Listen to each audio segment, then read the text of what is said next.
Normally तुम्ही workout करत नसाल आणि फक्त डाएट करून वजन कमी करत असाल तर तुम्हाला कॉन्स्टिपेशनचा त्रास होतो, तुमचं पोट साफ होत नाही आणि भरपूर सारे प्रॉब्लेम होतात नॉर्मल माणसाला सुद्धा.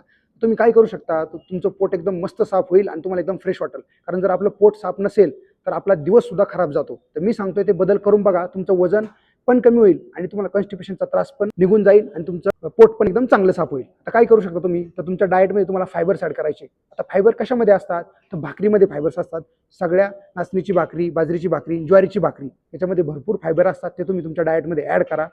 फ्रुट्स पण भरपूर खायला चालू करा, त्यांनी त्यात पण फायबर्स असतात.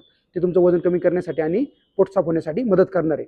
आता तुम्हाला कॉन्स्टिपेशनचा त्रास कशामुळे होऊ शकतो, तर चहा कॉफी जर तुम्ही पित असाल त्याने सुद्धा तुम्हाला कॉन्स्टिपेशनचा त्रास होतो. तर ते तुम्ही कमी प्रमाणात घ्या किंवा काही दिवस बंद करा. आणि संध्याकाळी शक्यतो रात्रीमध्ये चहा आणि कॉफी पिऊ नका.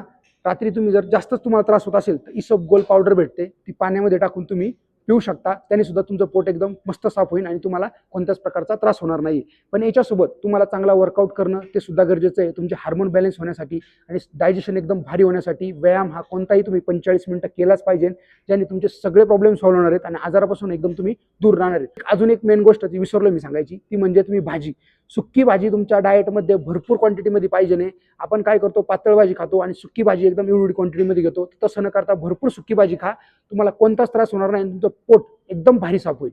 एवढा बदल नक्की करा, तुमचं पोट एकदम भारी साफ होईल आणि तुमचं वजन पण लवकर कमी होईल.